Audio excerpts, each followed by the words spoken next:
good unmuting. Once you start talking, just pick it up. That's all.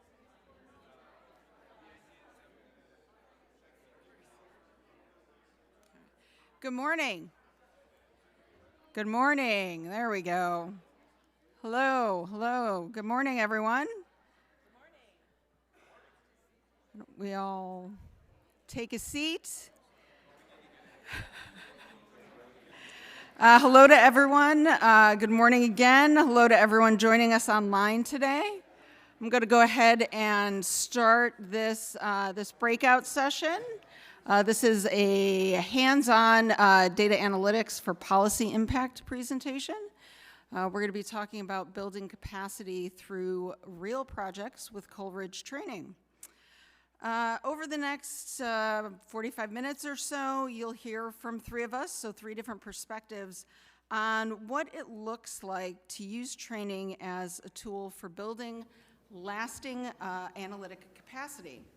I'm going to start out by walking you through the Coleridge training model, what it is, how it's structured, and what makes it different from what you might see in a typical professional development experience.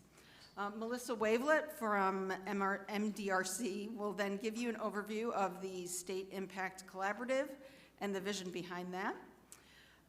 Corey Sparks, also from Coleridge, will then walk you through how that training framework was applied specifically within State Impact. And then Melissa is going to close it out again by sharing what the teams in the State Impact program produced and where that work is headed next.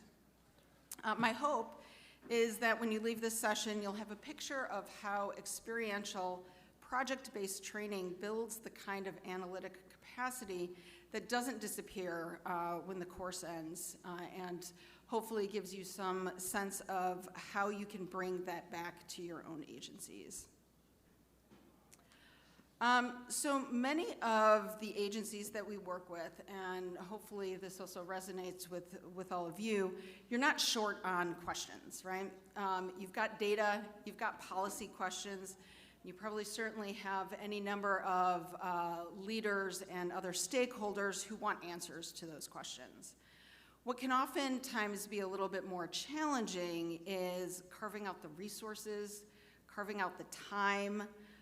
We heard someone talk about carving out the money this morning to answer those questions well.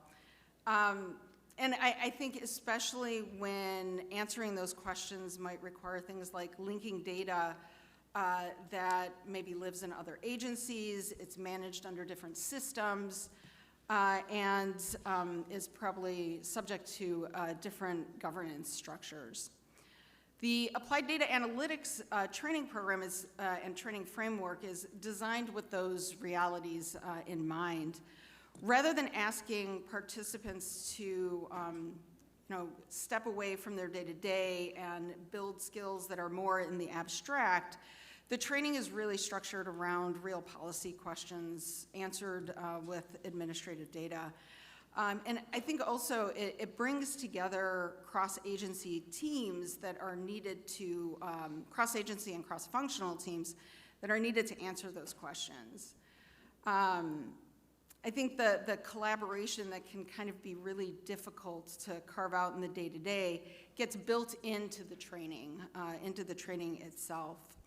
So just as an example, participants generally apply as a team, and that team has participation from data analysts, from program and policy folks, from IT, and we often even have a sprinkling of some of those executive leaders and executive sponsors participating on those teams. So teams in the analytics program, you end up leaving with a couple of things, a couple of key takeaways: a completed analysis, oftentimes a set of methods and code that can then be applied or adapted to their own environment, and I think importantly to working relationships with people across agencies that they'll need those relationships in order to keep the work moving forward. So how does the program work? I mentioned that it is a little bit different from what you might experience in a more typical professional development setting. The training's kind of structured in 3 parts. It begins with an orientation to the ADRF. Participants learn the governance and access protocols that govern work within or with restricted administrative data. The second part is something we refer to as the foundations module. It's where participants build some core or practice, depending on where you're coming from, core technical skills. So data cleaning, record linkage, exploratory data analysis. And in the foundations course, you're doing this with publicly available data.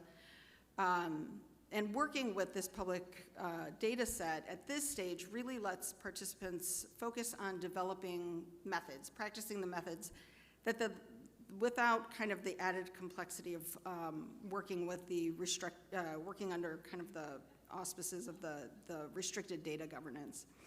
The third part is really where the rubber meets the road.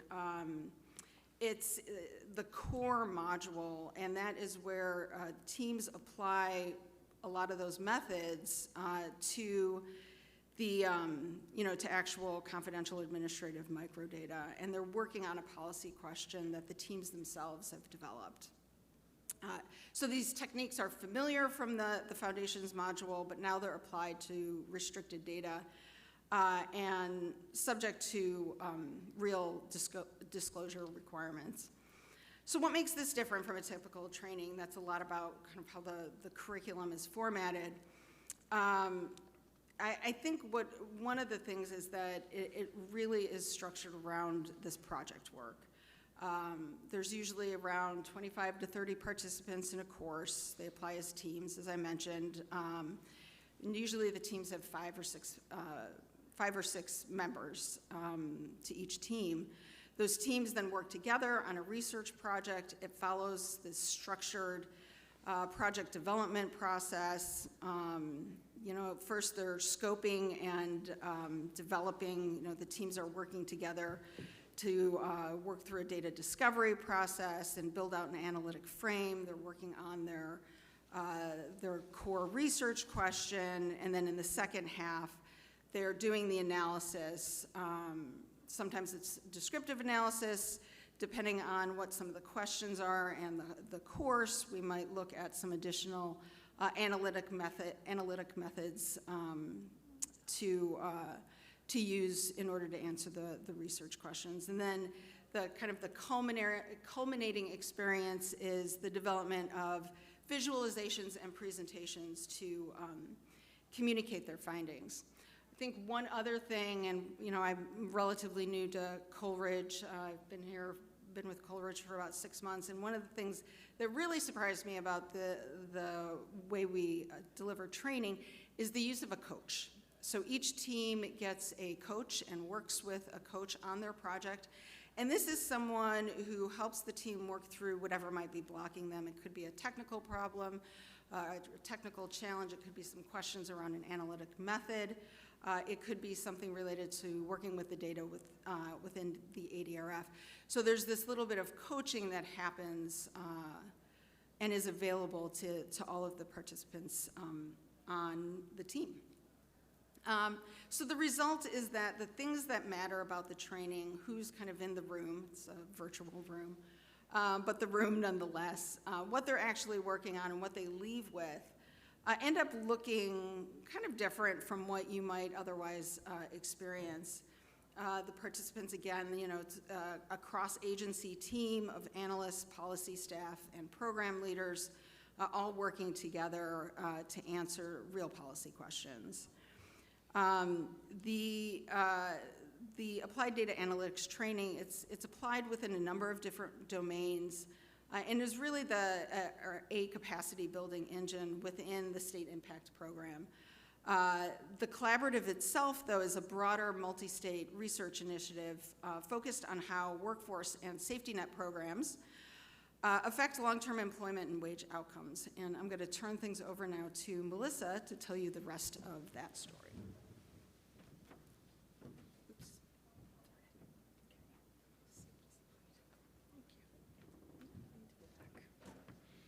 Okay, welcome everyone. Thanks for sticking around. First of all, how many of you are familiar with MDRC? Show of hands. Okay, majority. Skip this slide.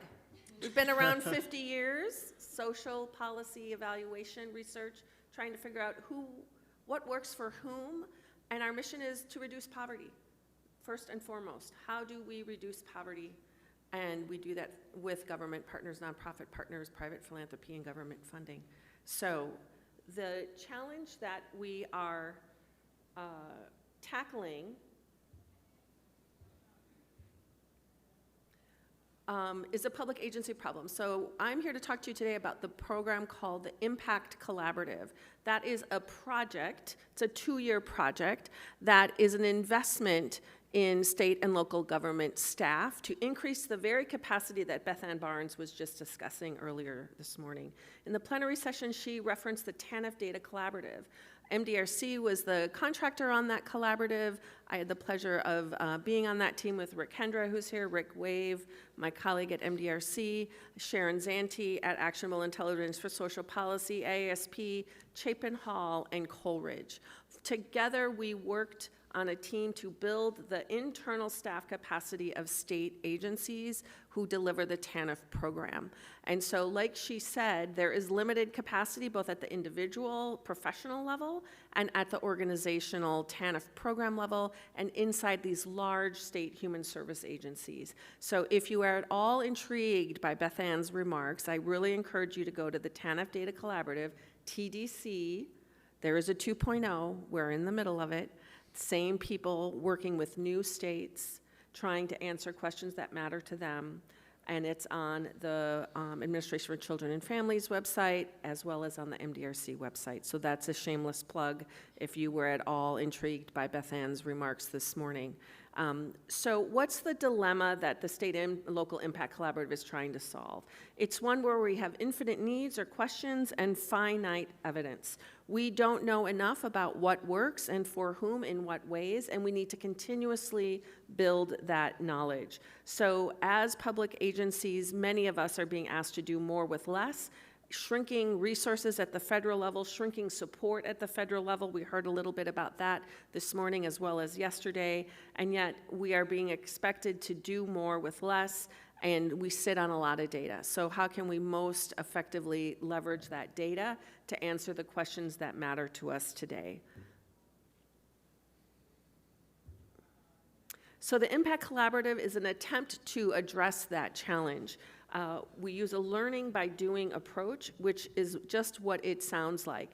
There is knowledge, information, lecture, content that you then apply and practice and try to learn how to do by yourself, with your colleagues, in your teams, and then do it again after we're gone, and again and again and again. Hopefully, as you can tell, this problem isn't going away. You could make a 30-year career out of conducting evaluation, research, continuous improvement, and using data. So reusable infrastructure is what we try to build with you in the State Impact Collaborative.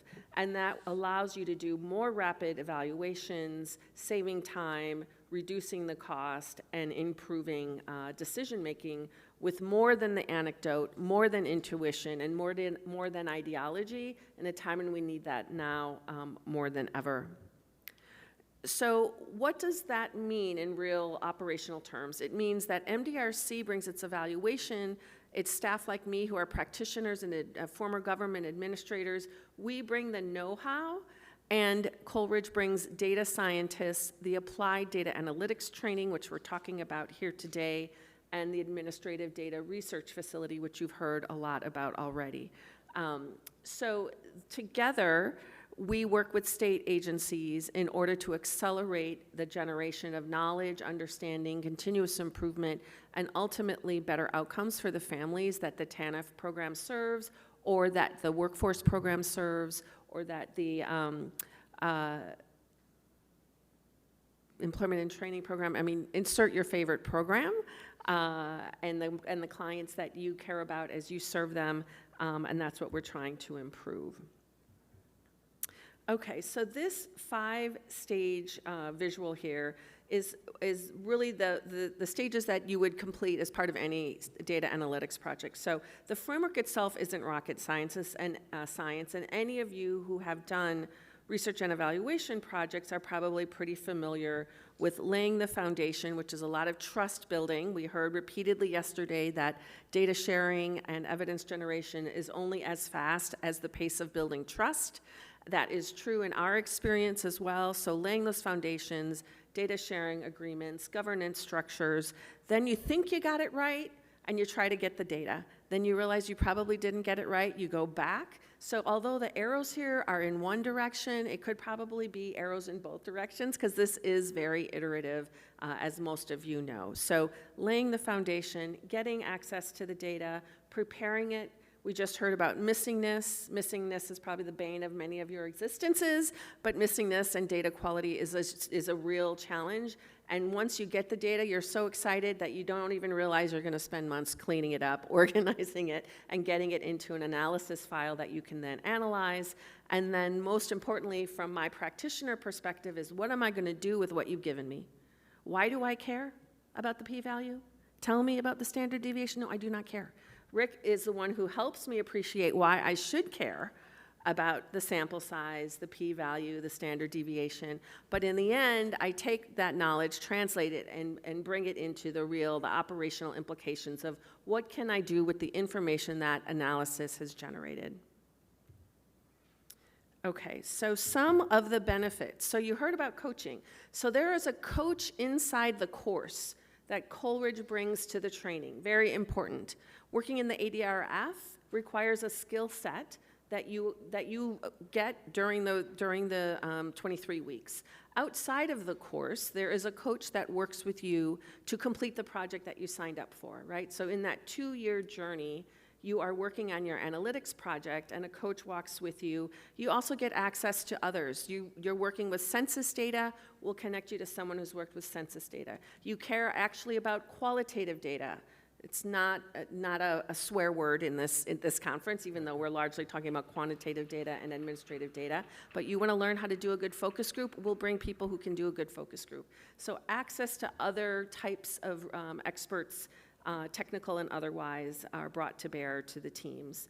Hands-on training in the ADA, instructional webinars, and then each year we get together with all of the sites. So last year we brought the 3 sites together, piggybacked on this March convening, and this year we will bring the 3 sites together as they prepare for their final presentations in the fall. They'll join all the partners at MDRC's offices in New York.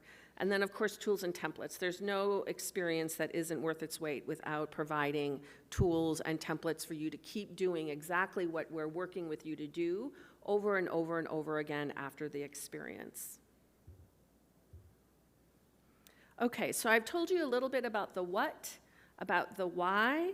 It lasts about 2 years, and now let me go to the who. So 3 teams of state staff raised their hands, submitted applications in the summer of 2023, and then were selected to join the State Impact Collaborative. So they've been on this 2-year journey. We are in month 15 of that journey, and we have representatives from Pennsylvania. Colby, wave your hand, Colby. If you want to hear more about the Pennsylvania team and what they're doing, Colby is here from the Pennsylvania Department of Administration and represents the SLDS. We have Mississippi, we have Ohio, and then Arkansas you can see is in a different color. That is because Arkansas provided the data that was used during the applied data analytics training. So in that course, Robert, shout out to Robert. We're very grateful to Robert and his team, Jake Owens, because they made that data available to Coleridge in the training, and that training then is what really powers 23 weeks of learning that then the teams apply to their larger project. Okay, so what are the teams asking? This is why we get up in the morning. I mean, some of you get up because you care about the data. I get up because I care about the answer to the question, right? And what are the questions that are policy relevant, important to governors, important to leaders in state agencies, important to the people who these states serve. And so in the case of Mississippi, you can see we've got three state agencies who are working together. Sometimes this is the first time they're talking to each other in this way for this kind of work, so that's very important to have happen. So relationships get strengthened or built, and their question is as simple as, I am someone who is incarcerated in the Mississippi State Prison. I take advantage of an employment and training program while I am incarcerated. Then I leave prison and I become employed or not. I earn money or not. What is the influence of that program on my employment and my wage outcomes? So looking at people incarcerated, moving out of jail and prison into the labor market, and what difference, if any, what effect, if any, does that employment and training program have on those outcomes of wages and employment? So that's that question. Pennsylvania, I almost feel embarrassed to be saying this because Colby's right here, but please correct me if I get it wrong. Lots of people on the Pennsylvania team.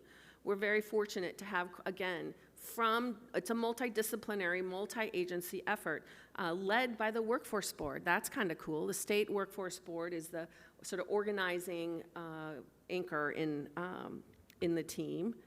Let me move this. And their question is as simple, it's a co-enrollment question is sort of the theme.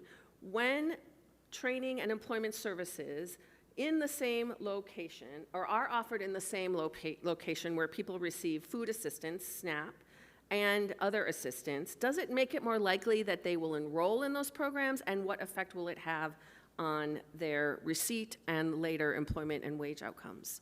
So looking at the co-enrollment effect of more services received and what difference does it make? And then we have Ohio.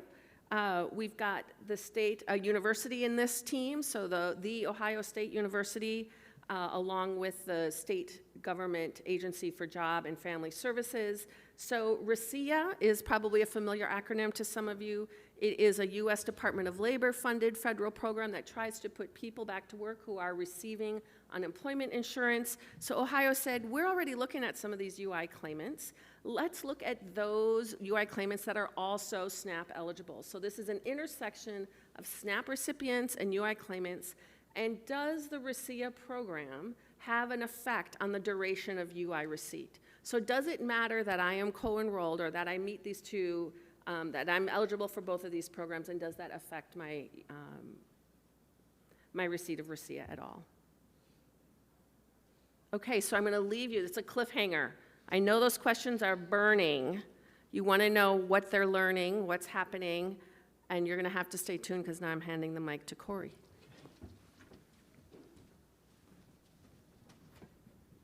Good morning. Oops. Thanks, Melissa, for that setup. So I'm a senior research scientist at Coleridge, also the curriculum lead. So I'm kind of like the professor in the room. And I got the honor to work with our amazing teams in State Impact Collaborative, as well as a couple of local government teams as well, to really carry this forward. And I want to start by just asking a question. Who's been in an ADA training before as a participant? So several people. I wish I should have asked this question earlier when there was more people in the room. I was a participant before I worked here, and so I had the opportunity there to learn how the system works, get used to the training, and then teach a couple of classes as a contractor as well. And since I've been at Coleridge, I've had the opportunity to work with a lot of amazing state teams on a lot of different trainings, a couple of times working with our data partners in Arkansas on their integrated data system, and just going to get into how this works, again, from a conceptual standpoint, and then what made this sauce even more special about the ADA trainings for the State Impact Collaborative. Because it wasn't your standard ADA training where you do descriptive statistics and make box plots. So grounding us back in the systems that we work within. We're all used to working in data systems that are usually pretty fragmented across multiple different domains, and how do we use these data in an integrated fashion to answer real questions? Well, a big part of that is by working within, and part of the State Impact Collaborative is working with the states, working with the individual departments that are providing data to those teams to help break down those walls. We do this largely by collaborating with their legal departments, their data sharing offices, to make sure that the teams can get access to the data that they need to answer their policy questions in their states. And so this is a huge part of it. It takes a long time, but what we really hope is that the integrated data products that exist on the back end of this are something that can really inform policy within the states, as well as generate a reusable structure, as we've heard about before, and really lead to a lot of innovation in the different teams. And so we like to portray this in this sort of circular model again, where we work with secure data, we work with the states to bring their data in, we collaborate with them in terms of quality assessment and quality control, doing data engineering. So we do a lot of this on the front end in a technical capacity, and then that feeds directly into, and the data that we use for the training is something that we developed with the state of Arkansas a few years ago now. It's one of my first trainings I was a part of, where we developed a large-scale data model integrating multiple state data systems into something that can actually be used to ask research questions, which is something that we've heard a lot about. These data aren't collected to do research on. How do you coax them into the form where you can use them? So this data model was extremely important in being able to carry out this particular training, and to get into a little bit about the technical training, again, a lot of ADAs focus on descriptive statistics because we have limited time. We're working with the capacity, we're working with the teams that show up. And so we really work on data literacy, we work on data integration and linkage, and then we try to get some descriptive questions asked in the time that we have. The State Impact Collaborative pushed that whole model into what I call kind of a 2.0 phase, where we move beyond just descriptive statistics, and I'm not saying that as if descriptive statistics is a bad word, but a lot of times we have a caveat at the end of our trainings that say, this was not a causal effect. In the right policy analytics type of lens is something that could be improved upon. To me, this is the example of doing that improvement in the way we're teaching things, but also the types of methodologies that we're teaching. So this training was special because it did push the envelope into the next phase of doing causal inference in evaluating the programs that the teams were interested in. And so, again, we lead into this, that we work within the states, within the state teams to collaborate across systems, and then we can really drive actionable policy insights by using the right methods to ask the questions the right way, the most rigorous way we can. And again, we can't do this without the ADRF. We use the ADRF to do the actual technical breaking down of the boundaries across data. We join data from multiple sources. And in the training ourselves, we created our own analytic question to drive the materials that we delivered. So it wasn't just, these are the data sources that are available, go have fun. This is something that we were asking from a policy evaluation lens as well, where we join data from UI, we join data from Pearl, we join data from other human services agencies, workforce agencies as well, securely in the ADRF, to really create a class around a central policy evaluation question, which then, by working with these data and working with our team and the MDRC team, we can create this de-identified longitudinal analytic frame that you can really use to answer a rigorous policy analysis question. So we worked with we had 4 teams. So we had the Pennsylvania, Ohio, and Mississippi teams that Melissa just mentioned. We were also fortunate enough to have a combined team of local government, and these were from the New York City Council as well as Santa Clara County. And each one of these teams, over the course of the class, worked within the Arkansas data model to develop their own research questions. And what they really tried to do, and in some cases they were absolutely able to do this, was they wanted to create an analysis using the Arkansas data that would inform their ultimate questions in the larger state impact program. So, for example, the Ohio team was interested in the impact of people that were in UI that then participated in the RICIA program on their employment and wages. So that's an extremely close parallel question to what they're asking in their larger state projects. The Pennsylvania team and the Santa Clara County team both looked at co-enrollment between SNAP and WIOA participants, sometimes from a macro lens, sometimes by digging into specific, which specific WIOA programs are you talking about? And then finally, Mississippi was able to interact the UI claimants and the WIOA participants to evaluate impacts on wages and employment as well. So this is kind of a matrix about the types of questions that were asked in the ADA training, and many of these do parallel the exact policy research questions that they're approaching in the larger impact. And the whole, we built this kind of conceptual model of what, again, the Arkansas data model allows us to do, but I would extend this to a lot of state systems once you start approaching this sort of as an integrated data analytics kind of question, is we can really talk about this whole person intervention. We know the programs that you're in. We know your wage and your employment outcomes. We know your demographic characteristics. So we link all these things together, and you can ask much more nuanced questions than you could if you were only working in your UI data or you were only working in your Pearl data. So this allows us to go beyond the simpler questions we can ask into a more integrated type of research question. I've got a couple of slides here that summarize the key findings from these. Colby's in the room. I'm happy for him to stop me if I misquote their teams. The teams, again, they had similar outcomes because they were largely looking at employment and wages.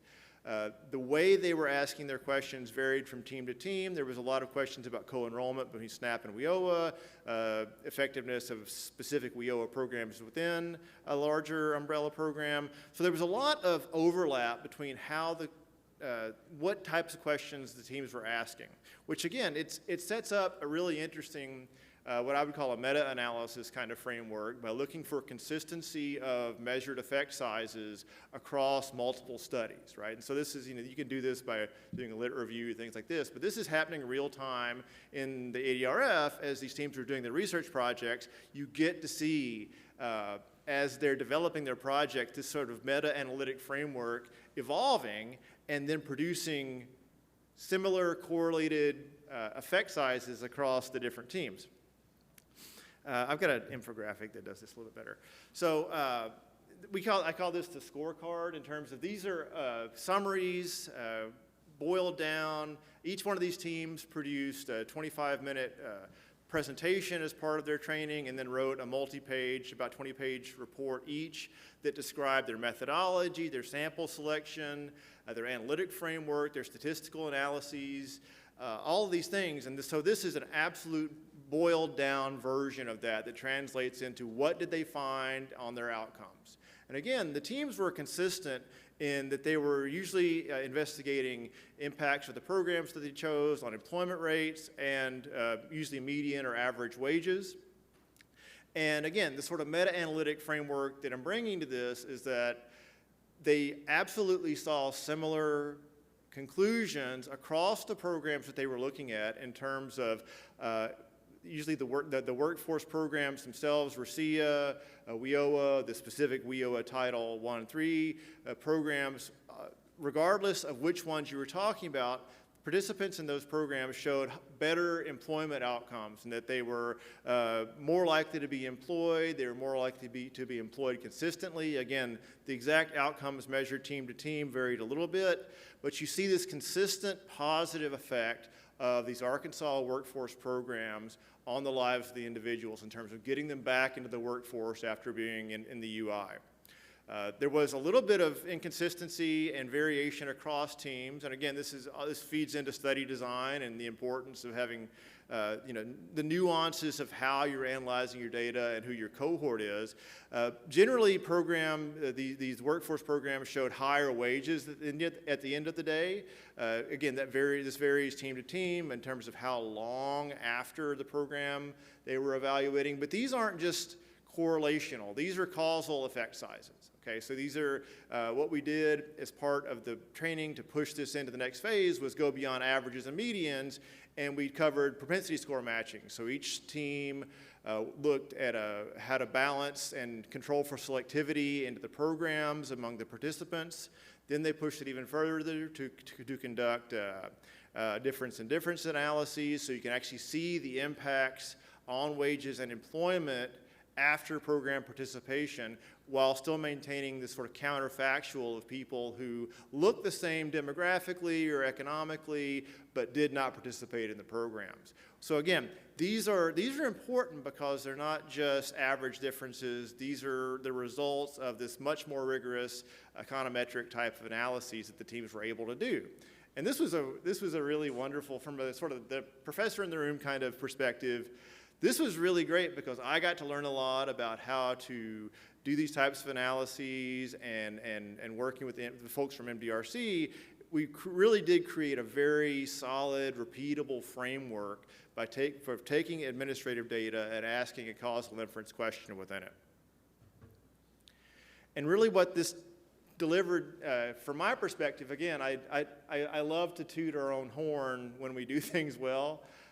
We really achieved this sort of methodological triumph in this ADA training because we really pushed what we were doing, what we were bringing in terms of technical capacity building to the next level, going beyond summary statistics into really asking causal questions about program effectiveness. And so the true success here isn't, yes, this one program worked very well for this one demographic group. It's more that this was a rising tide lifted all the boats because it exposed all these teams to methodologies that they may or may not have had experience working in their own data, into the Arkansas data system, and really across different types of programs, evaluating the effectiveness, and giving them on the back end a lot of example code in terms of doing data engineering, doing data linkages, and then leading that into a rigorous statistical analysis as well. So it's really this is translating all this into a capacity building type of framework, and really establishing the importance of the ADA, and Melissa mentioned this, and Teresa did too, about this idea of collaboration, right? We break down walls by collaborating with each other across agencies, across states, and what I really think that this ADA established as a new standard in terms of how we're going to be doing things moving forward, and the different types of things that we can bring to new trainings. So if a group comes to us and wants to do a specific training about a given subject, we can approach them and say, well, we have alternative modules we can bring to this that will push the methodologies we can deliver and train your staff on if you're interested. So again, this was really a great revolution for us in terms of pushing what we were doing into really a modern econometric and policy evaluation type of framework. And moving forward from this, again, I really do think that this is going to give us a lot of options in terms of how we renovate our training program, the different types of questions that we can do in trainings as needed by the people that are actually interested in using their data for the training. So this was a great experience. Again, I can't speak highly enough about our Arkansas data partners, about our MDRC data partners, and just it was a wonderful experience from my perspective because it really did show the value of collaboration across all these different domains. So I'd like to turn it back over to Melissa now because we want to talk about what's coming next in terms of the larger project. Okay, thank you. Okay, so in addition to the outputs of the analyses, which you saw, that beautiful infographic, the slide that showed the positives and wage gains and employment rate gains, some of the softer insights, some of the skills that are softer skills or skills that are transferable to the next project that they are now engaged in for the remainder of this year. We are in month 15 of the 24 months, and again, by the fall, the teams will be presenting their final analyses, and we'll be issuing a final report in Q1 of 2027, so stay tuned. So some of the insights are, as reported by the teams to us, Addressing the issue of missingness, so this was mentioned earlier in the earlier plenary panel this morning. You get the data, it felt like climbing a mountain to get access, to get the data sharing agreements signed, you get the data, and then you realize that it isn't as good as you thought it was or had hoped it was or remembered it was the last time that you worked with it. So an appreciation, a renewed appreciation, and the importance of missingness and how you have to adjust your methods in order to account for that. What do you do about that when you encounter that? Secondly, sample size. This gets to power calculations. What can I say with the number of people, number of records in my sample? And when I don't have enough to say what I want, what do I do? This is also a common problem. I see some heads nodding. So what can be done when sample size is insufficient? It also provided an opportunity, just as was described earlier, the project on a slightly smaller scale, a slightly more narrow project. Again, the ADA was 23 weeks long, so they did their work inside that time period, and now they're going to expand the scope perhaps, add SNAP and TANF recipients, add TANF recipients to the SNAP analysis to co-enrollment in the Pennsylvania case. The next bullet is about the different kinds of data. So you could see WIOA Pearl data in Mississippi, which they got to work with in this course, and it allowed them to use that data in the course and get familiar with it, so hopefully they accelerated learning in their project. And then lastly, some new methods, which Corey has just mentioned as well. So moving from descriptive or summary cross-tabulation tables into propensity score matching, or into more causal or inference methods is something people would love to do. They remember it from their graduate studies, and then in their job they don't ever get to do it again. So this is something done now in the ADA training that they will continue to do in the rest of the project. Okay, what I want to do before I go to what's coming up next, I want to say, in the spirit of evaluation, how do we know that all of this training and technical assistance works? Do these site teams learn something? Do they do something differently? Does it actually affect the programs they're running? Does it ever matter for the participants in the programs, the WIOA job seeker, the family seeking food assistance, the single parent looking for a job who's on TANF? Does that ever get better because these teams spent 2 years with Coleridge and MDRC in this project? So we try to understand that by asking a lot of questions in feedback surveys and focus groups and interviews during the course of the training and technical assistance. So raise your hand if you're familiar with the Kirkpatrick model. Yeah, this is very common in the private sector, right? In manufacturing, it's now very old, meaning like more than 20 years. But it's there's a whole industry. If you're more curious about this, I'm just giving you a preview. These are 4 levels of understanding whether the training, traditionally it's a training, you show up to a training, you take the training, what happened? Let me ask you what happened. 1, did you like it? Just reaction, customer satisfaction, right? Did you like it? Was the room too cold? Was it too hot? Was the food good? Was the content good? Was the presenter worth their salary, right? Those sort of customer satisfaction questions.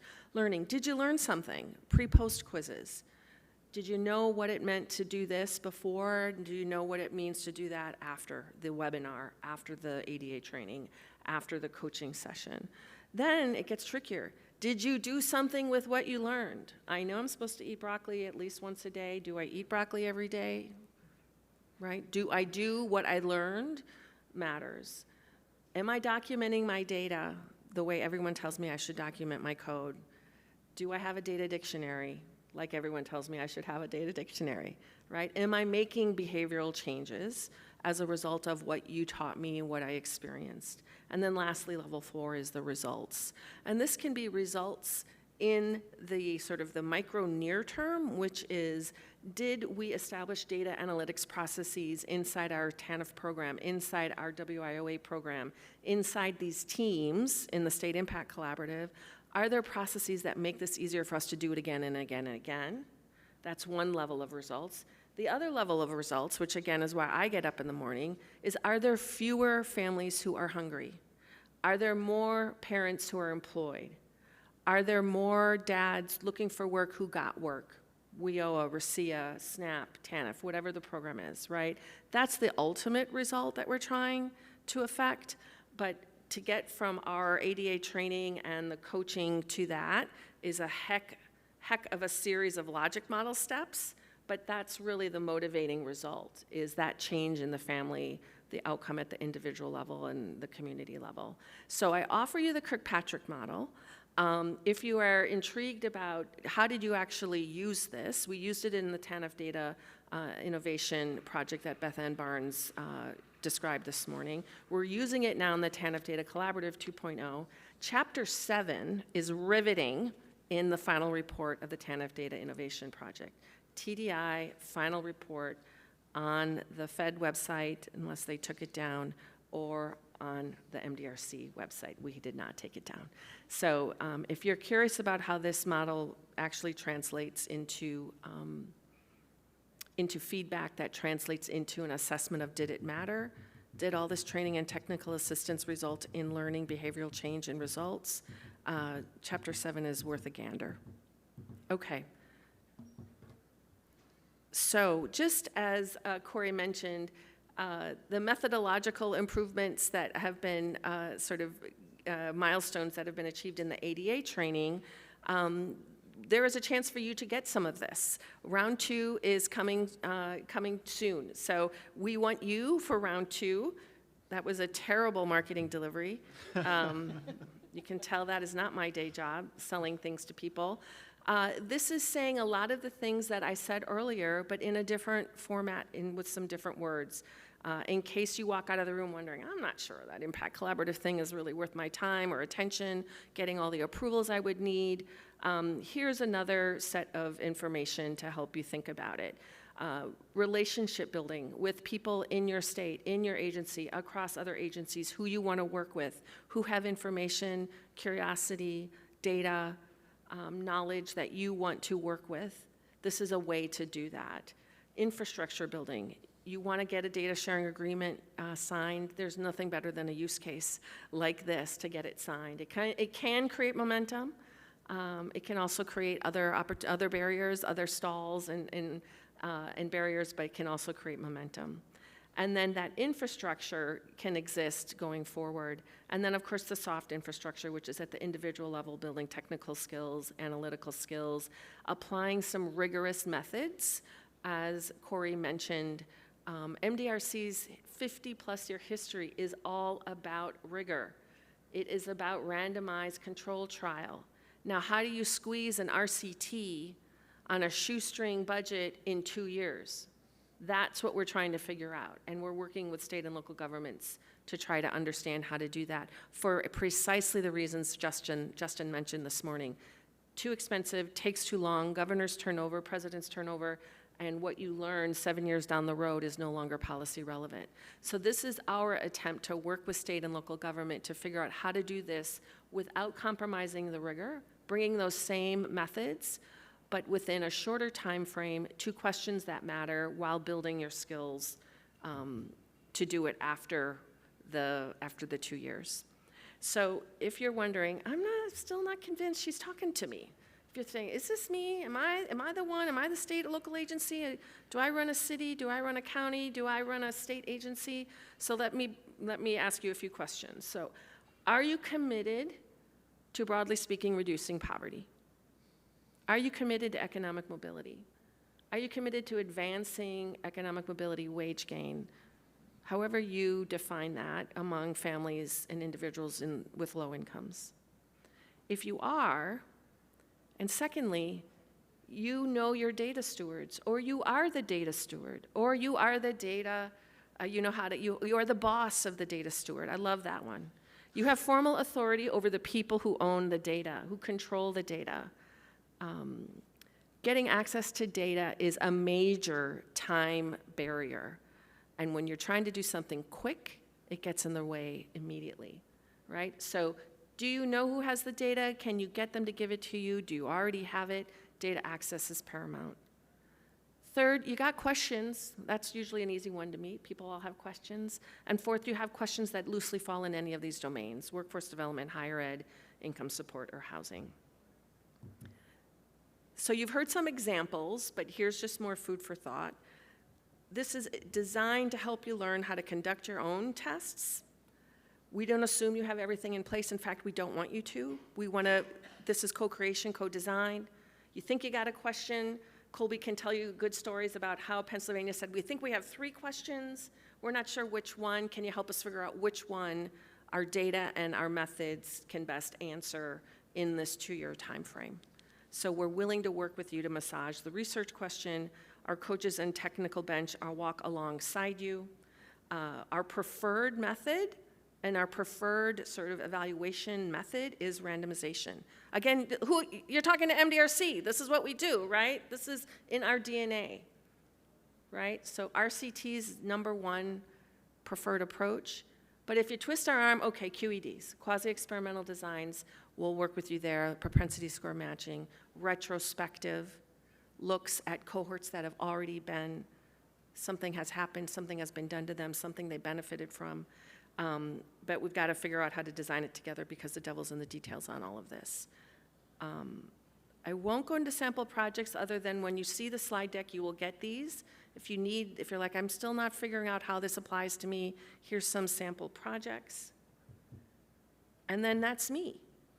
And if you want to learn more, go to the website. And if you want to read something provocative, read the Experimenting Society blog, which Rick Hendra wrote, which says a lot of the same things I'm saying to you now, which is we need to get cheaper, faster, and smarter because our families and communities depend on us to do that. And the data has the answers, and we're the ones that have to work together to get to those answers. And so if you're interested in learning more about round 2, reach out to Rick or I in the room. If you're interested in learning more about how it's going, you want the unvarnished, uncensored version of how it's going, talk to Colby. And Jeremiah Willis, who's not in the room here, but is at the conference, is on the Mississippi team. He's at Accelerate Mississippi. So he's in attendance today. Find him on that app. That app is so cool. Reach out to him on the attendee app, and Jeremiah Willis and Colby Claybaugh here from the 2 of the 3 sites. And we can open it up for questions. Absolutely. You've got one over there. Time frame for round 2. Yeah. We want it to be next year. We're taking applications, we're reviewing, and we're launching this year, and we're launching in the beginning of 2027. And I don't have specifics because we're figuring it out. But our goal. Are open now. No. To be opened. To be opened. So we will make as big a splash as we can once available, and so NASWA will be among the first to know and help get the word out, exactly. Yes? Is there a way in the studies to be able to account for cost of the program? Again, as a former policymaker on the federal side, when we were trying to look at data agreements, some of the ways we best sold it was when you reduce some of the burdens and do some of the data sharing, you actually reduce some of the administrative costs that are having to do the silo. But I didn't see that in some of the methods that you all have done to be able to sell in that sense, to be able to help enable better flow of information. Agreed. So are you talking about the cost of the programs to be administered and the benefit to the participants of those programs? Cost, right, so we can be able to make the case more of the money, even the Yep. existing funds, we don't reduce it, we can actually go to the benefits, Yep. especially since we're seeing additional cuts happening Yeah. on the state side. Yeah. How do we actually maximize the money? Yeah, so there is approaches for cost-benefit analysis, which are as evolved as the randomized control trial and effectiveness approaches and methods. These tests, the focus here is not on cost-benefit. Certainly would be important if any of these sites determine something has a causal or a correlation, an association with some of the outcomes that we're looking at. Cost-benefit could be another level of analysis that any of these teams could do on these particular programs. Rick, do you want to add anything? Sounds like a great future module. It's a great future better answer. I've got to think about job security. It's a great future module for the ADA. Corey and Teresa, let's start building that one out. I think we need to approach Robert about finding some financial data on the cost of programs so we could build in. Can we get access to Arkansas financial data that would help us run cost-benefit analysis to be used in the ADA training? Yeah. Yeah, you just upped the ante. Thank you. Okay, any other questions or insights or reactions? Yes, Robert. Good morning, and thanks for the presentation. It was exceptional. I really learned a lot about it. And I have a reaction that I'd like you guys to comment about, and it has to do with this notion of creating this, okay, we got a 2-year program, you got to do everything, and at the end of it, we're going to have rigor, and we're going to evaluate something with a dichotomous outcome. Either it worked or it didn't.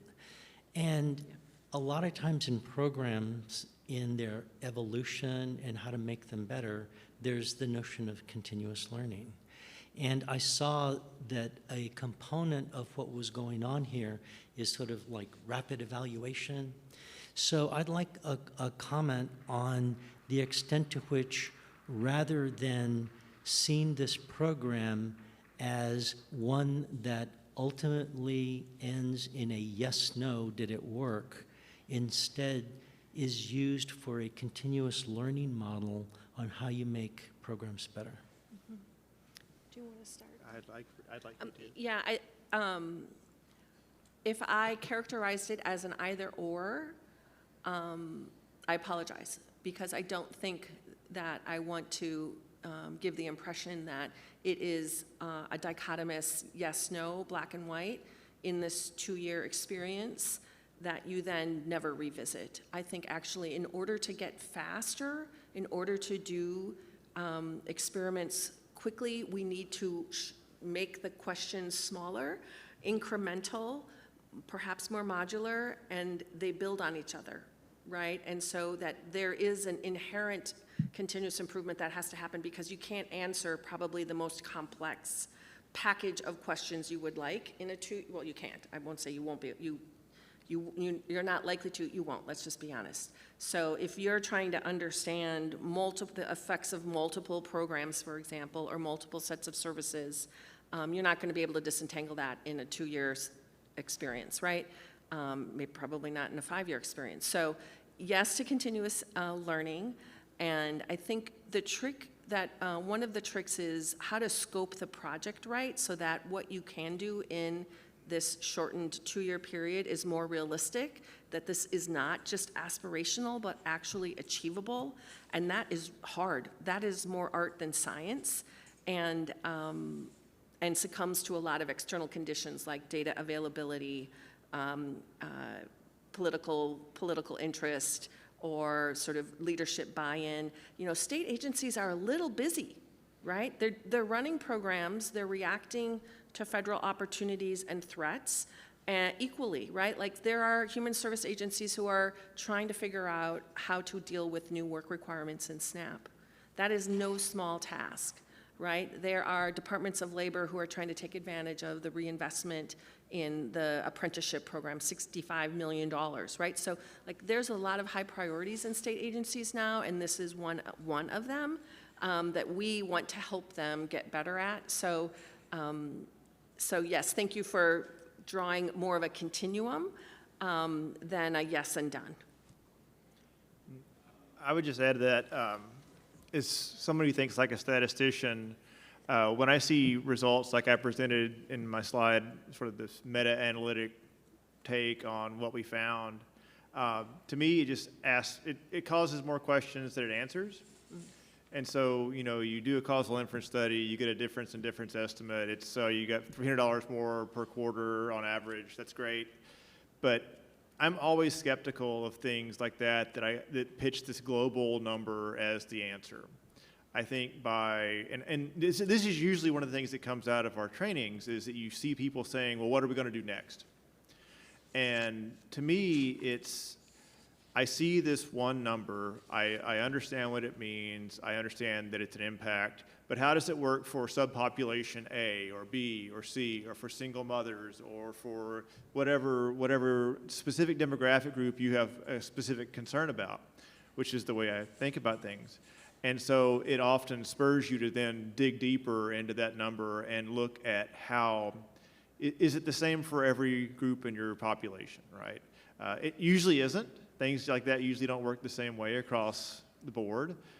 So I think, and I think the teams oftentimes will take this, whether it's a descriptive finding or a causal inference finding, as really the tip of the iceberg in terms of asking more questions, which that's the way I kind of viewed your question. Is I question this one statistic as representative of all possible statistics out there.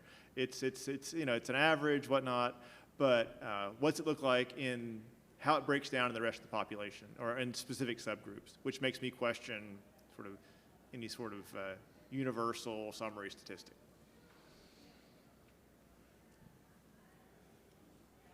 Yeah, I think we're at time. Well, Colby was Oh, yes, Colby, please. I'm sorry. Sure, thanks. So first of all, thank you all for the panel and for your guidance and expertise throughout the State Impact Collaborative Program.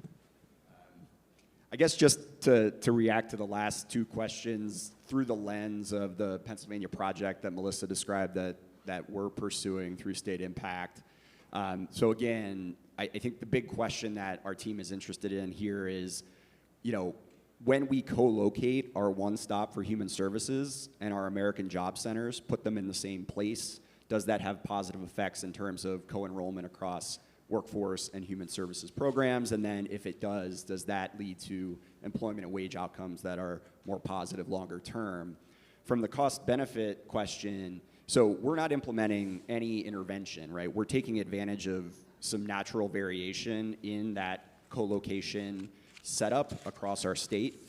And I think if we, you know, based on the findings that we arrive at from the study, if we're finding positive effects of co-location on outcomes that we care about, well, then there's evidence that maybe we can consolidate some real estate footprint. Maybe there's an opportunity to bring offices that are now located separately into a single facility in a way that achieves some economies, right? So I guess that's one way that touches on your question. And then I think, you know, to what Corey just said, this is a very complex question for us to ask, right? And I think our prior would be, the answer is going to be something like, it depends. It depends a lot on, you know, the type of subgroup that we're talking about, where co-location may be more beneficial than another subgroup.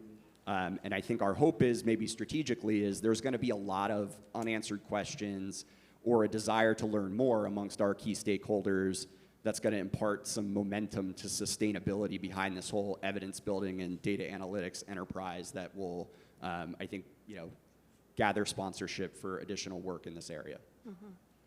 Thank you. Thank you, Colby. Thanks, everybody. Yeah. Thank you all.